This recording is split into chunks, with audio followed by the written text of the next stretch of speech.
మోక్షం అందరికీ ఒకటే. ఇందాక నుంచి మనకు ఉన్నటువంటి అనుమానాలు, ఎవరైనా మోక్షం పొందొచ్చా, ఎవరైనా బ్రహ్మజ్ఞానానికి అర్హులేనా, ఇవి మనకు అనుమానాలు. నేను చెప్పాను అర్హులేను అని, కానీ మీకు అనుమానం మొత్తం మీకు ఉంటుంది. వాటన్నింటికీ ఇప్పుడు చెప్పే సమాధానం, మోక్షం అనేది అందరికీ ఒక్కటేను, ఎవరైనా మోక్షం పొందవచ్చు.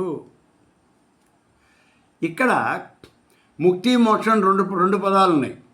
సామాన్యంగా మనం ఒకటే పదంగా వాడేస్తూ ఉంటాం, దాన్ని పర్యాయ పదాలుగా వాడతాం. కాదు, సాంకేతికంగా రెండింటి మధ్య తేడా ఉంది. సాకార బ్రహ్మను ఉపాసన చేసినటువంటి వాడు పొందేది ముక్తి, నిరాకార బ్రహ్మను ఉపాసించినటువంటి వాడు పొందేది మోక్షం. కాబట్టి ముక్తి వేరు, మోక్షం వేరు.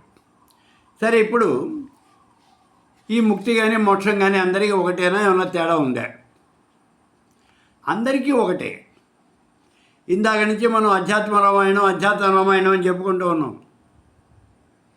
అక్కడ శబరి రాముడిని అడిగింది అని చెప్పాం. ఆ రాముడు సమాధానం చెప్తాడు, పుంస్త్వే స్త్రీస్త్వేవా, పురుషుడు కానీ స్త్రీ కానీ, జాతి నామ ఆశ్రమాదయ, ఏ జాతివాడు కానీ, ఏ పేరైనా ఉండని, ఏ ఆశ్రమంలో అయినా ఉండని. ఏ ఆశ్రమంలోనా అంటే బ్రహ్మచర్యం అంటే చతురాశ్రమాలు, బ్రహ్మచర్యం, గృహస్థాశ్రమం, వానప్రస్థం, సన్యాసం, ఏ ఆశ్రమంలో ఉన్నప్పటికీ కూడా జాతి నామ ఆశ్రమాదయ నా కారణం మద్భజనే భక్తిరేవ ఈ కారణం. అవి ఏవి కూడా కారణం కాదు. ఏ ఆశ్రమంలో ఉన్నాడు అనేది నాకు అసలు ముఖ్యమైనటువంటిది కాదు. అతడు మనిషి పశువు అనేది కూడా నాకు ముఖ్యం కాదు. ఎవరైనప్పటికీ కూడా భక్తిరేవహి కారణం, భక్తి కనుక ఉన్నట్లయితే అతడు మోక్షం పొందుతాడు అన్నాడు. అంటే అతడు ముక్తి పొందుతాడు.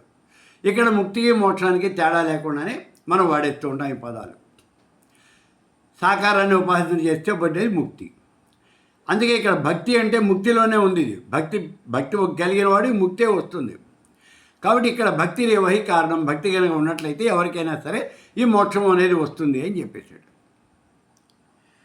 అని ఆ తర్వాత ఇంకో మాట చెప్తాడు ఇంకో శ్లోకంలో, యజ్ఞదాన తపోభిర్వా వేదాధ్యయన కర్మభి. నా యందు భక్తి అనేది ఏమాత్రమూ లేకుండా యజ్ఞాలు చేసినా, యాగాలు చేసినా, దానాలు చేసినా, ధర్మాలు చేసినా, వేదాధ్యయనం చేసినప్పటికీ కూడా నన్ను సాక్షాత్కరింపజేసుకోలేరు, అంటే మోక్షం పొందలేరు అంటాడు. కాబట్టి ఇక్కడ భక్తి అనేది ఉంటేనే మోక్షం వస్తుంది తప్పించి లేకపోతే మోక్షం రాదు. నువ్వు ఏం చేసినా ఒకటే. మరి అలాంటప్పుడు ఈ మోక్షం అందరికీ వస్తుందా? అందరికీ వస్తుందనే కదా చెప్తూ ఉన్నది.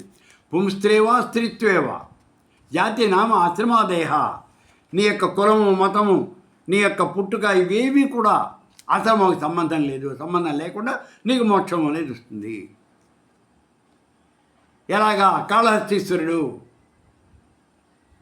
అనేక ఉదాహరణలు ఉన్నాయి మనకి.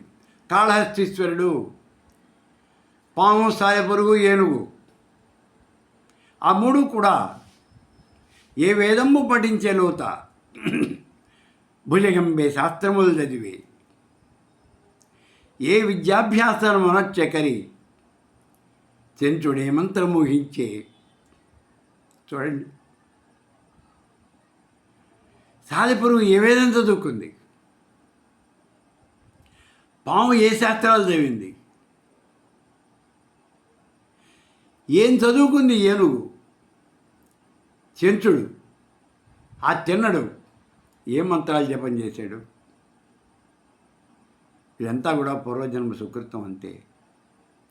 కాబట్టి మోక్షం పొందడం అనేది అందరికీ ఒక్కటే. మనం ఇవాళ రోజున కూడా కొన్ని చోట్ల చూస్తూ ఉంటాం. కొన్ని చోట్ల పర్వడి దినాల్లో ఏదో ఒక కుక్క వచ్చి ఆ అమ్మవారి యొక్క గుడి చుట్టూ ప్రదక్షిణాలు చేస్తూనే ఉందండి పొద్దునుంచి. ఒకసారి ఎక్కడో గోదావరి జిల్లాలో దసరా పండుగల్లో ఒక పంది అక్కడ ఉన్నటువంటి చెరువులో ఎక్కడో మునిగింది. ఆ తడి ఒంటితోనే వచ్చేసింది. మిగిలినటువంటి వాళ్ళతో పాటుగా ఆ పంది కూడా ఆలయం చుట్టూ ప్రయత్నాలు చేస్తోంది. అది ఎంతవరకు ప్రయత్నాలు చేసిందంటే ప్రయత్నాలు చేసి చేసి చేయలేక ఇంకా శోష వచ్చి స్పృహ తప్పి పడిపోయింది. అప్పుడు ఆ పందులు కాచుకునేటటువంటి వాళ్ళు ఉన్నారు కదా, పందుల కాపర్లు, వాళ్ళు వస్తారు. వాళ్ళు వచ్చి ఆ పందెని తీసుకుపోదాము అంటే ఇక చచ్చిపోయింది, మనం తీసుకుపోయి కూర్చొని తిందాము అని వాళ్ళు వచ్చారు. వస్తే ఇక్కడ ఉన్నటువంటి భక్తులు అబ్జెక్ట్ చేశారు. మీరు దాన్ని తీసుకెళ్ళడానికి వీలు లేదు అని ఆపేశారు. అది పరమ పవిత్రంగా పొద్దున్నుంచి ఇక్కడ దాకా ఆలయాన్ని ప్రయత్నాలు చేసింది. అటువంటి దాన్ని తీసుకెళ్ళి మీరు నీచమైనటువంటి పనికి ఉపయోగిస్తారా, మీరు తింటానికి వాడుకుంటారా అని వాళ్ళంతా అబ్జెక్ట్ చేశారు. కాబట్టి ఇక్కడ మోక్షం పొందటము అనేటటువంటిది ఎవరికైనా ఒకటే, ఎవరైనా మోక్షం పొందొచ్చు. ఏ రకమైనటువంటి నియమాలు నిష్టలు కూడా లేవు. పశుపక్షాదులైనప్పటికీ కూడా మోక్షం పొందవచ్చు, ఏ రకమైన అభ్యంతరము లేదు. అందుకే మోక్షం అనేది అందరికీ ఒకటేను.